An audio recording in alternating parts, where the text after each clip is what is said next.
You can feed them by hand if you like. Now here around the wagons, we have our great array of birds, and we also have the fallow deer and the sika deer. So the sika deer are going to be a darker brown with very, very faint spots, and they have white fur on their bottoms. The sika deer come from Japan. They also started having their babies about 2 weeks ago, and they're still having new babies right now. So that means that unfortunately you did not get to take a giraffe home with you, but you did help to build this brand new barn for our giraffes. So this is where they spend the night, and also where they spend a lot of time in the winter when it gets real cold. All right, here comes the trotting up. Now there's that female, and there's also one of our baby giraffes out there. That's Amari. Amari is 2 months old. You can also see one of our camels out there. That's Chloe, the dromedary camel along the road. And further ahead, towards the front of the track, hopefully they're still hungry and they'll come up to us. That very pale giraffe that you see that was just eating with the private tour is Magnolia.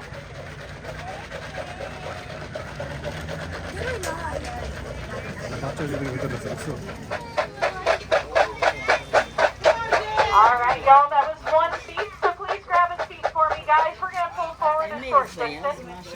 Unfortunately, it looks like the giraffes aren't very interested coming up right now. So go ahead and grab a seat for me, y'all. We're about to get moving. Different deserts. So the dromedary camel comes from the Sahara Desert in Africa and the Middle East. Especially around the tree roots here. That's where those new babies really like to hang out. Now, it's not unusual to see baby deer antelope out on their own without mama around. Quite often, Murphy for Eddie Murphy. What's really cute to me, though, is Murphy are got some raised with alpacas, and actually always hangs out with them. Just a little alpacas.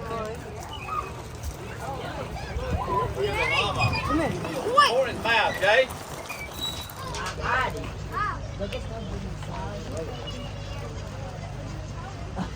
All right, so on the left-hand side there, we have our sika deer. And right now, we're heading into an area that we call the top of the hill. So the top of the hill is actually where our animals tend to gather if there's a bad storm. Even bears come back to find us in the mountains to feed their global wildlife.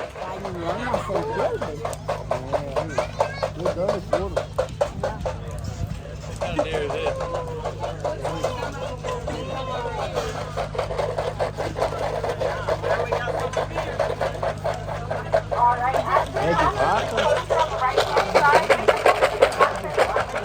and you'll see a whole bunch of deer hanging out in the lake today.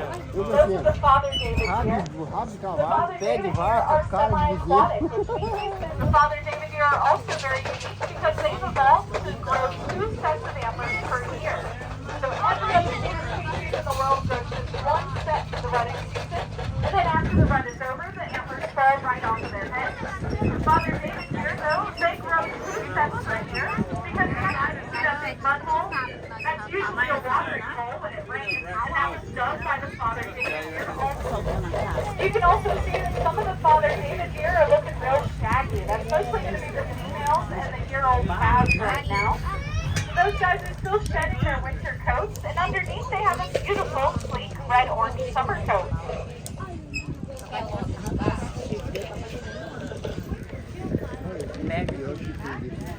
They probably get mad when they get that on the ground. They probably need a whole trough full of food on it. That big deal. Like a cow. You know, get the water down that day. Standing around looking for some fish. Now when I say the black and white cows, and there's one Holstein that's a lot bigger than all the rest. You guys see that one? So that's Winston. The typical Holstein weighs between 1,500 and 1,700 pounds. But Winston weighs about 2,000 pounds. He's a full-size bully. So we're going to head out here as close as we can get with these tractors, and hopefully the cows will come up to us.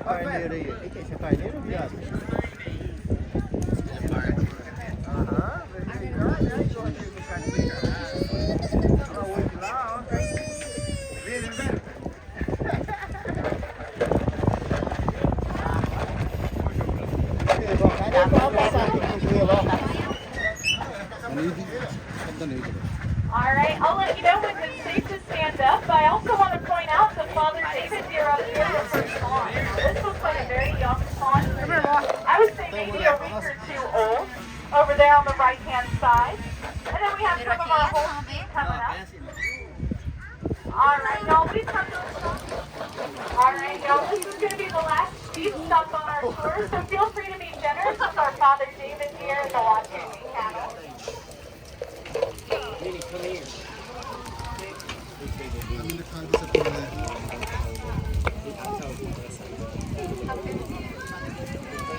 Minnie, come here.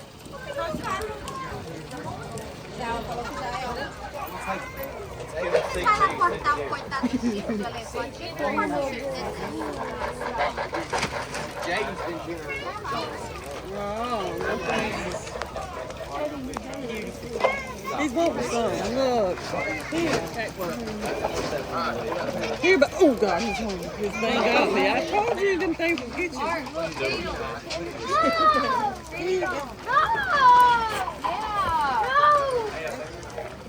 So much on the ground.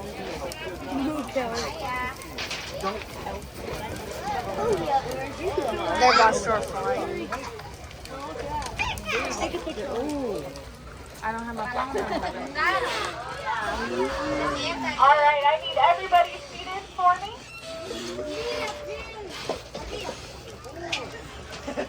There we go. Now please stay in your seats. We won't have another seat stop, so take a seat and stay in it. All right, if you look on the right-hand side of the wagon, you'll see a miniature zebu, a small gray cow. These miniature zebus come from islands around Sri Lanka, and they stay small their whole lives. So our miniature zebus are actually fully grown. You can also see on the right-hand side of the wagon a huge mallow here in the midst, along with the Indian blackbuck. The Indian blackbucks are these small tan and white antelopes on either side of the wagon, but you'll also see the mature males. If they are breeding, that means they're going to have a dark brown to black coat. Now, if the male can keep up with her, then he's worthy to breed with. But if he can't keep up with the female he likes, then she will actually breed with somebody else. He is not 65 miles per hour, but they can only maintain that speed for a third of a mile in a straight line. All right, please stay seated, everybody. We've just got a little bit of a traffic jam here at the front.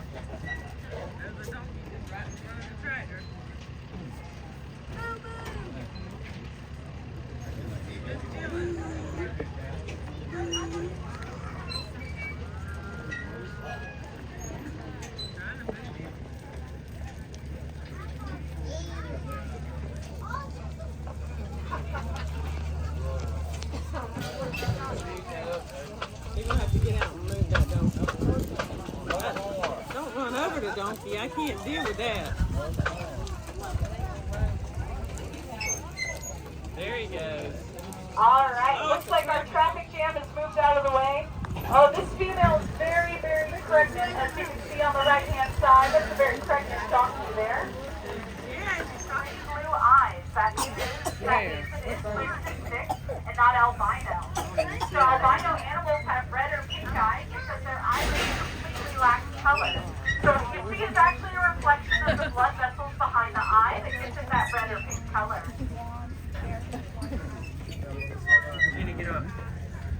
If you look on the right-hand side of Wagon 1, you'll see one of this year's baby Indian blackbucks. So that smaller animal there is one of our babies. Oh, there it goes. You can see them do a behavior called pronking or spotting. That's when they jump in the air with all four legs up. So in the wild, Indian blackbucks will do that behavior when they see a predator. It's a way to signal to the predator that the predator has been spotted, and then the blackbuck is way faster. It's almost like saying, hey, I see you, don't even try to chase me. But you'll also see them do that around here when they get real excited. You'll see them start pronking, jumping up in the air, and dashing all around the meadow. Further ahead, if you look on the right-hand side, you'll see a really nice example of the mature Indian blackbuck male who is breeding. So this guy has